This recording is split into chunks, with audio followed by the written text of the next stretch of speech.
Does the Mariners' lack of spending in free agency completely fall on John Stanton? Who on the current 40-man roster won't survive the winter? We'll answer that and more coming up here on Mailbag Monday. Colby, hit it. You are Locked On Mariners, your daily Seattle Mariners podcast. Part of the Locked On Podcast Network, your team every day. Ahoy, sailors. It is Monday, October 23rd, 2023. This is Trident and Colby Padnode for the Locked On Mariners podcast, brought to you by Gametime. Download the Gametime app, create an account, and use promo code LOCKEDONMLB for $20 off your first purchase. Last minute tickets, lowest price, guaranteed. Thank you so much for making us your first listen. Subscribe, like, and turn on alerts if you're watching on YouTube, or subscribe and leave a 5-star review on your preferred podcast platform if you like what you hear. And if you're part of the crew and rock with us every single day, let us know in the comments below. We'd love to hear from you. And if you want to hear from us even more, please consider signing up for our Patreon. You can now get a free 7-day trial to check out the show. The link, as well as our social accounts, is in the description of this episode. It is Mailbag Monday, the show where we answer your Mariners questions. And this week, the plan is to do 2 mailbag episodes, with the second coming out on Thursday. So we didn't answer your question during this show. There's still a chance that we'll answer your question on Thursday. And you also have time still to ask some questions, though we're going to record that episode tomorrow. So you don't have that much time. You don't have up until Thursday to ask any remaining questions that you might have. This is also going to be a bit of a shorter week for us in general. Only 4 episodes this week. No show on Friday. So you've been warned. All right. It's time to get into these questions here. We're going to start with Ham Swaggerty 69. If the Mets are serious about not competing next year, could Jeff McNeil be of interest for being a trade candidate? He has 3 years of club control with a club option and plays second, along with being able to make consistent contact. His contract could be a dump in a sense. Colby, what do you think about Jeff McNeil? Well, I'd say I don't think the Mets are actually not serious about contending in 2024. I know Scherzer said that stuff on his way out of town, but I don't really buy it to a much extent, because it's Steve Cohen. Like, he's going to spend. Of course, he's going to spend. So there are reports that they're in on Ohtani, and there are reports that they like Bellinger, and they're looking at starting pitching. So I don't think that they're going to really be massive sellers like a lot of people seem to think, because most of that is based off of what Max Scherzer said on his way out the door, which, there could be some sour grapes going on there. But yeah. And in addition to that, McNeil, the Mets aren't going to dump salary just to dump salary. They're not that team. They don't need to dump salary. They're more than willing to pay for guys. So the idea that you're going to get McNeil like cheap because you can just take on his salary, and that's really what the Mets want, I don't buy that in general. So I think you're going to have to pay full price on a guy like McNeil, and maybe the Mets move him, but I don't think it's a for sure thing. I know a lot of people feel the same way about Pete Alonso, but that's a little different. Alonso is a first base only guy who only has 1 year of club control left. Like you said, McNeil has 3. So yeah, he had a pretty bad year this year. We know the Mariners have liked McNeil in the past, though. So yeah, if he's available, then I think Seattle's probably interested, but I don't think he's going to be available because the Mets are just trying to dump salary because they're not trying to compete in 2024. I think that's a narrative that's a little played out, and I don't think it's 100% accurate. So could they trade Jeff McNeil? Sure, but they're probably going to want some major league pieces in return, and the Mariners really, it's tough to find a deal there that makes a lot of sense. I mean, are you trading Brian Wu for Jeff McNeil? Yeah, and if it has to be major leaguers, there's not really, maybe Rojas and and a reliever and a good prospect or something like that, maybe. But I like McNeil. I think he's a good fit for Seattle. I like that he can play multiple positions. I like the fit. I like the player. Just not sure that the circumstances that were described in the question are what is actually going to play out. Yeah, the other key here too is that he finished the year with an elbow issue, and it's a partial UCL tear. So how is that going to impact him in 2024? And also, if he is able to play, how is that going to impact his versatility? Is he going to be able to play in a corner outfield? Is he going to be able to play, a little bit of third base like he has in the past? or is he just going to be second base? Because that does impact his value a little bit there. But overall, if everything checks out with the elbow, if he's able to go into 2024 healthy, then I'm all on board with trying and to acquire him, because he's almost a perfect fit for what this team is kind of missing right now. He doesn't strike out. He walks a little bit. He gets on base a lot. He has a little bit of pop, more so doubles than home runs. He's a good player. He's had a couple of years now, over the last 3 years, where he's more so been, league average to slightly below league average by WRC plus standards. But then, there's also 4 seasons where he's been, 136, 144, 131, 141 WRC plus. So McNeil has played at a very, very high level. He's been arguably one of the most underrated players in all of baseball for quite some time now. But the big key there is obviously cost for one, and then the elbow. Is he actually going to be healthy heading into next year? Because that's obviously going to impact the Mariners' level of interest in him. So we'll see. But just on the surface, I really like Jeff McNeil as a player. I would love for the Mariners to acquire him. I think he's a great fit. But there's a lot of questions there for sure that need to be answered. Next question here comes from Nick. Going into the offseason last year, Brash and the front office had talked about him potentially rejoining the rotation.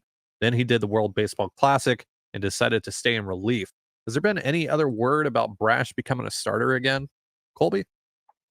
Not for Seattle. That ship has sailed. Plus he's so valuable where he is that moving him from the bullpen to the rotation just creates an even bigger hole than you have. You have 5 starters you feel good about, and you should go out and get more. But you should go out and get starters who are, somewhat proven that they can go 150 innings, and that type of thing. And Brash hasn't proven that yet. So, no, I think that ship sailed for Brash with the Mariners, at least. They even had a shot this year where they needed a couple spot starts, and they went to Luke Weaver instead. And that's just more about buildup than anything else. But I think the ship has sailed for Brash being a starter with the Mariners, and they don't really need him to be. They need him to be in the back end of that bullpen, getting the big outs in the 7th, 8th, and 9th inning. So I don't think that you're going to hear that talk again. I think Brash has settled into his reliever role with the Mariners. Is it possible Brash gets traded and a team wants to put him back in the rotation? Sure. It's not even a 0% chance that he doesn't make starts for the Mariners at some point. But for 2024, he's entering the year as your best relief pitcher, your high leverage arm.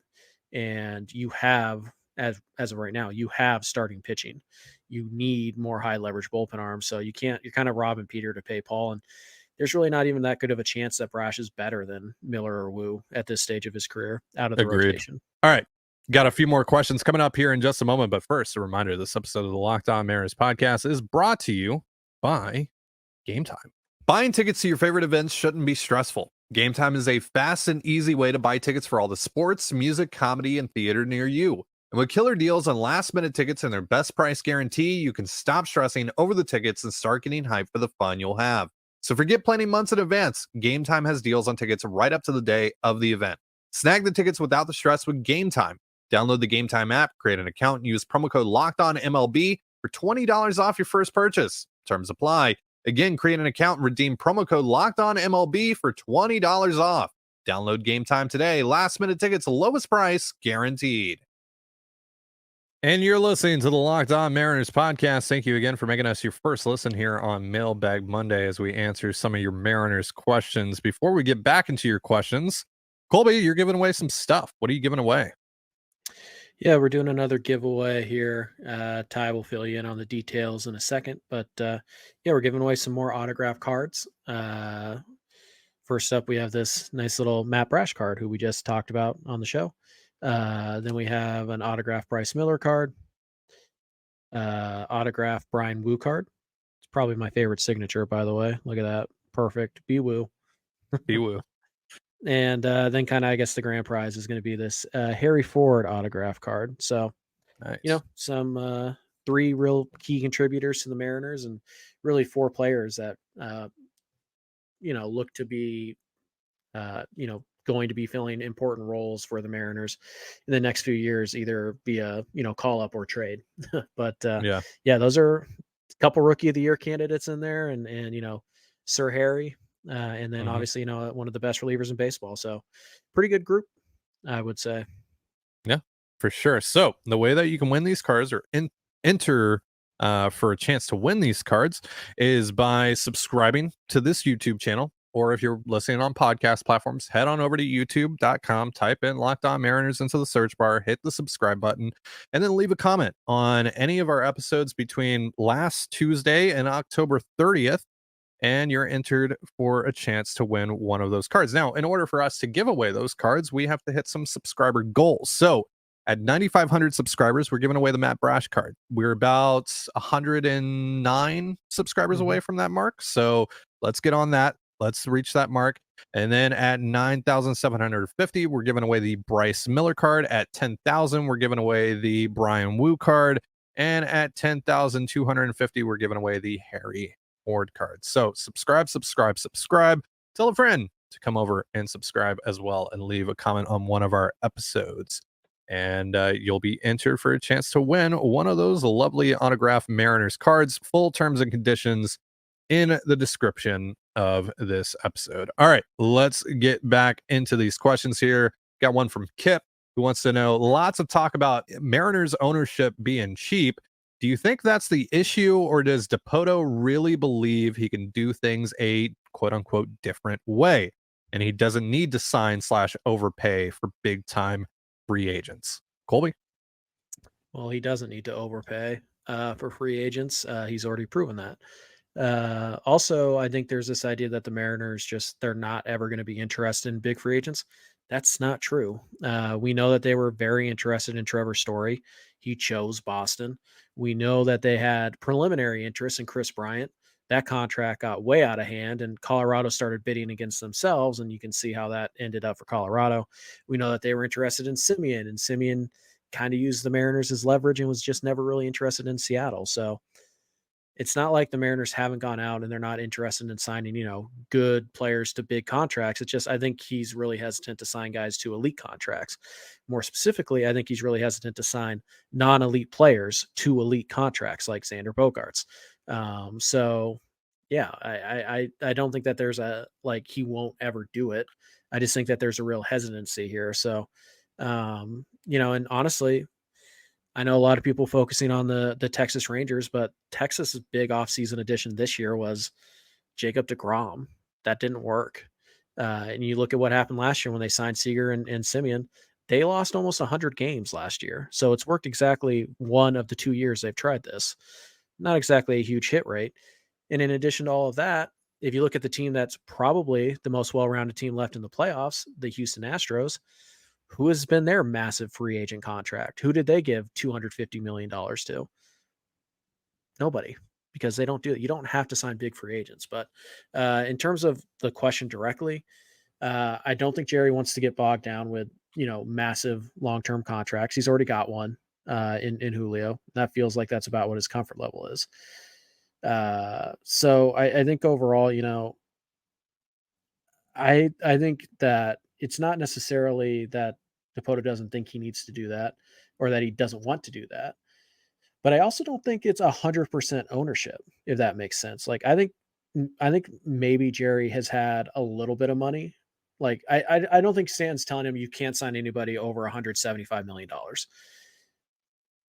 But I think there's just this point right now where Jerry's looked at a few of those guys and they either haven't wanted that money or they've wanted something else, or Jerry and Justin have just decided that guy's not worth that. And we have to be smart with our money. So it's a little bit of both. Overall, I would put more blame on, I just based on the evidence we have, ownership, than Jerry at this stage in this particular regard. But yeah, I do think it's also entirely possible that Jerry's looked at the big free agents and he's reached out to the ones that he's wanted to talk to, and they've either said no or they've given him a number that's not worth what he doesn't think that they're worth that. So it's a little bit of both. I mean, we don't know for sure that the Mariners aren't interested in signing, going after the Trey Turner types. It's just, if they tell Trey Turner tells you it's going to cost you $400 million to get him not to sign with Philadelphia, you're out. There's just nothing anybody can do about that. Jerry has to work within the confines that Stanton sets for him, right? Jerry and Justin rather have to work within the confines that Stanton sets for them. So what does that actually look like? Who knows? But it obviously leads to some difficult decisions. There's a misconception out there that we get all the time. We see comments like this. We get tweets at us like this all the time. That is like, Jerry is cheap. That's essentially alluding to Jerry getting money, like having money available to him from Stanton, but just being like, you know what, I'm going to do my old buddy John Stanton a favor here and save him a couple of bucks. Like that. He's not trying to moneyball his way to a championship. Yeah. To be like, oh, look what I did. Yeah, like with he's $100 million. No, he's not just doing that for the sake of it, right? Like, yeah, like there's look obviously how smart a very. I am. I only have to spend $80 million to win the World Series. There's obviously a very big influence here on how he and Justin and everyone else within that baseball ops group make their decisions. So that's obviously just something that we have to keep in mind here when we talk about how this front office handles these situations. And that's not to take any blame off of him and the rest of that front office, but it's a lot more complicated than I think some fans think, right? Yeah. So yeah, just have to keep that in mind. Anyway, next question here comes from Dan, who wants to know, what is more important, adding a high contact hitter, or subtracting a high strikeout hitter? I mean, that guy might be the same person. Well, first of all, Ty, well done for wedging this in a segment where I can't really expand on this, because I'm going to answer the question, but I'm going to quickly answer that because I don't want to talk about that. I want to talk about the bigger point here. Who you add is always more important than who you give up or who you let go. Always. Always. So that's the answer to that. But second of all, for the love of God, stop sending us players who have like 14% strikeout rates, but are posting like a 75 WRC plus. That's not a good hitter. Just because he can hit a lot of weak ground balls on an 0-2 count doesn't make you a good hitter. Okay. Stop it. Like, it just, would you rather have Luis Ariz or would you rather have Shohei Ohtani? Okay. Like, strikeouts aren't the end all be all. Stop it. A guy can strike out 26% of the time and still be a really good hitter. And that guy can still improve you both on the strikeout front and on, just the general offensive front. Stop looking at guys who don't strike out at all and being like, oh, Alex Verdugo, you probably want that guy more than you want, this guy with a 28% strikeout rate, even though the guy with the 28% strikeout rate is a 140 WRC plus bat, and Verdugo was 99 this year. Stop it. For the love of God, stop hyper-focusing on strikeouts. But yeah, it's always more about who you add as opposed to who you give up. Yeah, but again, too, like, usually a guy that doesn't strike out is a high contact guy. He's putting the ball in play or he's walking. Cool. You know who had a below average strikeout rate this year? No, I'm not arguing with you. I'm answering the question. Just answering the question. I just like the thing that you're asking is like, it's like you're posing it like an either or question. I think that's just the same guy solves both of those issues. Yeah. The right guy. Most of the time, at least. Well, we'll just drill down to that. You're talking about Teoscar Hernandez, and not you, the guy asking the question. You're asking about Teo, right? If Teo put up a 130 WRC plus, would you care about the 30% strikeout rate? No, you wouldn't. Okay, so that's really what it is. And there are guys who have high strikeout rates who put up 130 WRC pluses. But yeah, in general, to me, it's always about who you get back, not who you give up or who you let walk. How do you replace that guy? Sure. All right, we got a few more questions to answer here in just a moment. But first, a reminder, this episode of the Locked On Mariners podcast is brought to you by FanDuel. October baseball is back, folks, and you can make your postseason debut with FanDuel, America's #1 sportsbook. Join FanDuel today, and you'll get started with $200 in bonus bets guaranteed when you place your first $5 bet. Just visit FanDuel.com/lockedon, that's LOCKDON, to create your new account, and you can get in on the action from the first pitch until the final out. Bet on everything from strikeouts to home runs to who will win the game. And if you don't want to wait the whole game to get a win, predict what will happen in the next at bat with quick bets. So head on over to FanDuel.com/lockedon right now. Step up to the plate this postseason with $200 in bonus bets guaranteed. Make every moment more with FanDuel, official sports betting partner of Major League Baseball. And you're listening to the Locked On Mariners podcast. Thank you again for making us your first listen here on Mailbag Monday. Let's get back into your Mariners questions. We got one here from D. Panky. Wants to know, on MLB Trade Rumors, This week, there was mention that the Mariners and Rockies had trade discussions involving second baseman Brendan Rodgers last offseason. Is he someone the Mariners should even consider? Rojas arguably just as good. So I didn't see that article, but I did. but I also had heard last offseason. I think both of us had heard last offseason that they had checked in on Brendan Rodgers, correct? I want to clarify something. I did read that article, and they did not say that the Mariners checked in on Brendan Rodgers. They said they were speculating that they knew that the Mariners and Rockies had talked about pitching last year. They then said, considering Chris Flexen signed with the Rockies after, it was probably about Flexen or Marco.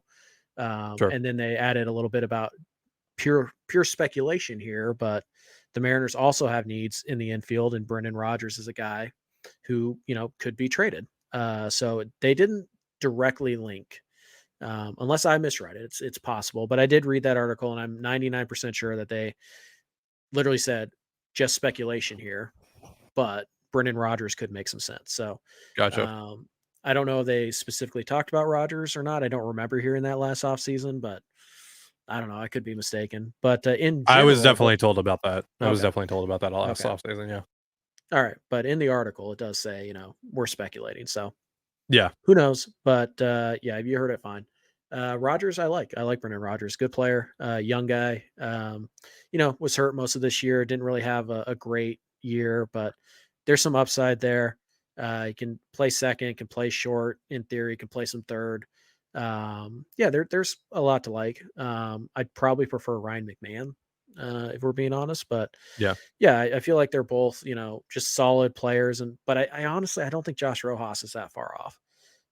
Certainly more upside with Rodgers than Rojas, but I feel like Rojas pretty much. And fills the Rodgers is same more role. of a Rodgers is more of a natural second baseman than Rojas is. Sure, but Rojas is a better fit for the ballpark. Sure.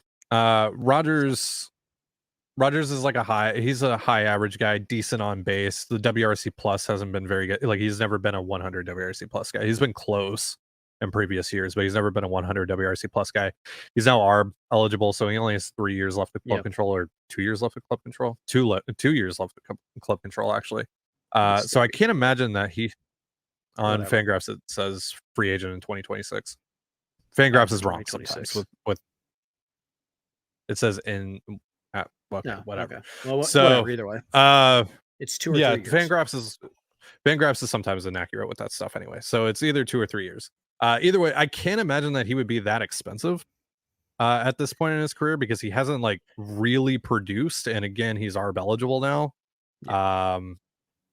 So like, if there's a deal out there that makes sense for Rodgers, I think that's an interesting flyer to take on him, but that's very cost dependent for me. Like, I'm not paying a ton for him, honestly. Like, I'm not jumping through a bunch of hoops to get Brendan Rodgers. No, and specifically the article talks about how the Rockies want pitching, young pitching. Yeah. The Mariners aren't giving up Wu or Miller for Brendan Rodgers. There's nobody else in the system that closes that gap. In the Rocky system that closes that gap. And when you talk about young pitchers in the Mariners system, after those two guys, obviously it's not Gilbert or Kirby. So after that, it's Emerson Hancock. Like, that's probably not coming off of another shoulder injury. So I don't see much of a trade fit here. But yeah, I like Rodgers. I think he's a good flyer to take. And I do think that him and Rojas could coexist on the same roster. But like, if you're telling me, like, would I rather have Rojas or Rodgers right now, right this second, and I don't get any more information about any of them, I take Rojas because he's a proven concept and he has hit above league average marks in his career. Yeah, and obviously, don't want to put too much stock into this. I feel like this is an overblown narrative whenever we talk about Rockies hitters and also like Reds hitters, their home ballpark, and the effects of that. But it should be mentioned that Rodgers has struggled away from Coors Field quite a bit. So, he's just not take that for what commodity. You will. Yeah. So take that for what you will. Big league career, he's not a proven commodity yet. Yeah. Let me try and get some clarity on his club control real quick. Sure. I like the idea, but to me, he's like part of a platoon more so than an everyday guy. Yeah, he's a free agent after 2025. Okay. So just 2 years. Yeah. So at that point, yeah, he should be fairly affordable. So I'm interested at given cost, like consider Yeah. depending on the cost. Real quick, would you do like Rojas and I don't know, pick a relief prospect? Like not Oh, Barolo, trade Rojas for Brendan Rodgers? No, yeah. not at that Yeah. point. See, so you'd rather have Rogers. So Rojas. I like Rojas. Rojas. I like Yeah. Rojas or I like Rogers. I like McMahon. I like them both, but Yeah. I don't really see a good trade fit with Colorado, to be honest. Yeah, agreed. All right, next question here comes from the Darren McCacken enjoyer. Who on the 40 man do you see Ooh. stay on the 40 man? Who you see being non-tendered, outrighted, DFA'd, etc.? No, you talked about it on the Patreon show. Just wanted to ask here as well. We love Darren McCacken. Well, your boy Darren McCacken's number one on the list, buddy. So Yeah. So here's the deal: the Mariners 40 man right now is at 46 because they have 6 guys on the 60-day IL. They will have to be added to the 40 man, I think, the day after the World Series. You do have some people who are going to fall off because they're free agents. Teoscar, obviously, Tom Murphy, Dominic Leone. Dominic Leone. For a second, I thought you said Dominic Canzone. I was like, whoa, giving up on him that quick, huh? So no, when you go down this list, the Mariners don't have a 40-man crunch of any sort. Just in terms of non-tender, me personally, I would non-tender Thornton. I would non-tender Ford. Ty disagrees. That's fine. That one's up in the air. Terens is also a free agent who's going to fall off. So, and then you kind of look at the guys on the 40-man. Easton McGee had Tommy John. He's not going to pitch next year. He's an easy DFA. Evan White is going to be DFA'd. Nobody's going to claim him. He's going to make $7 million next year. He'll be in Tacoma. Assuming he wants to come back to Seattle, and I think he does. So they'll DFA him. Penn Murphy is maybe a surprise one. Doesn't sound like he's going to pitch next year. Love Penn, but if he can't pitch next year, why carry him on the 40 man all winter when you probably just sign him? No one's probably going to claim him. Yeah. Right. And if you're Penn, you probably just want to sign back with Seattle anyway. So you just sign him to a minor league deal or a 2-year deal or whatever. Get him off the 40 man. Just, other guys who could be, Brian O'Keefe has already been removed from the 40 man. That was another guy. Ty, let me know if I'm missing anybody. Cooper Hummel maybe could be DFA'd. Sam Haggerty is a ARB guy, but he's only going to make about $800K. So I think he probably sticks around, but maybe that's a guy. Adam Aller is a guy. Ty Adcock. Caleb Ort, who they just claimed. Yep. Darren McCacken. Ryan Jensen. Yep. Ryder Ryan, as much as Ty may hate that. Justice for Ryder Ryan. Yeah. And then Eduard Bizardo. Yeah. So I would say let me just count this real fast. Bizardo, Jensen, Ryan, Leone, McCacken, Thornton.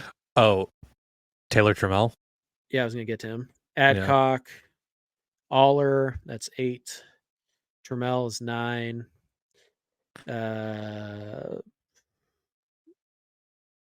O'Keefe's already been removed. Hummel, 10. And then I assume McGee, Murphy, and White. So there's 13 spots on the 40 man right there. And that's not even counting like Mike Ford. Right. And so that right there drops you down to 37. 37? You said they're at 46, 13, right? Yeah. Yeah. So 33 is what, yes. 33, yeah. Now, they don't have to do all that, though. Obviously, you don't want to cut guys until you have to. But yeah, obviously they're going to have to drop, I believe, 3 guys after the World Series right away because Terens is ARB eligible, right? He's ARB eligible. Actually. So yeah, you're going to non-tender him. But he's projected to make like 1.2. So yeah, they're definitely non-tendering him. No, they're definitely going to non-tender, I think, Thornton and Terens. We'll see what they do with Ford, and then they're going to DFA probably immediately Evan White, Penn Murphy, and Easton McGee, and that clears up all your 40-man spots. So they're fine. They don't have a crunch really at all. Yeah. So they're also, they're going to claim guys off of waivers and stuff like that. So guys are going to get moved off of the 40-man for that reason as well. So, but yeah, like Colby said, there isn't really much of a crunch there. All right, last question of the day comes from C. C wants to know, should the Mariners replace the hitting coach and director of hitting strategy, Jarrett DeHart, based on this season's offensive underperformance? And second question, World Series predictions. So, Jarrett DeHart, should he get the axe, Colby? No. He's not going to, by the way. Like the Mariners have already confirmed that they're planning on bringing back their entire coaching staff from this past season. Yeah. Now Stephen Vogt is apparently a front runner for the Cleveland Guardians manager job, so they might need a new bullpen coach. But the rest of the coaching staff is expected to return in 2024. So this is kind of a moot point to even really discuss this. Like, they're not going to do it. So should they do it? Again, we've talked about this in the past. Like, it's easy to scapegoat the hitting coach, the director of hitting strategy. And look, obviously the approaches from several of the Mariners hitters this year was poor at best for most of the season. But how much of that is actually the director of hitting strategy, and how much of that is just the player doing their own thing, right? Then we don't know. When you build your team on guys who strike out a lot, and they go out and they strike out a lot, I mean, how is that the hitting director's fault? Sure. So no, I honestly think 95% of the time staff changes are stupid. Like, they don't really do anything. I mean, sometimes you got to get a new voice in, but Mariners finished, I think, like 9th in WRC plus this year. Like, they weren't terrible. They were just inconsistent. Right. So we got to wrap this. So I'm gonna go Phillies over Astros in 6. There you go. Yeah, Phillies in 6 over the Astros for me as well. All right, that's going to do it for our show. Real quick, though, before we get out of here, it's time for you guys to answer a question from us. Very simple. For my comic book nerds out there, new Spider-Man game just came out. So who is the best live-action Spider-Man? Tobey Maguire, Andrew Garfield, or Tom Holland? Let us know in the comments below. I already know what Colby's answer is. It's Tobey. It's Tobey. Holland is the best at both. No, nope. Colby Garfield is forever wrong. Spider-Man. If you've been with us for the last few years, you guys know this is a very popular debate between the both of us. But now we're gonna let you guys decide who is the best live action Spider-Man. Let us know in the comments below. Donald Glover for Spider-Man. I'm down for that. Thank you so much for joining us here on the Locked On Mariners podcast. He's a bit older now, but whatever. For Colby Patnode, I'm Trident Gonzalez. Be sure to give us a follow on Twitter at @LO_Mariners. You can follow me at Dan Gonzalez. It's DANEGNZLZ, and Colby at CPAT11. That's CPAT11. You can also find all that stuff in the description of this episode. Thank you again for making us your first listen. Have yourself a beautiful baseball day, and we'll see you next time. Peace.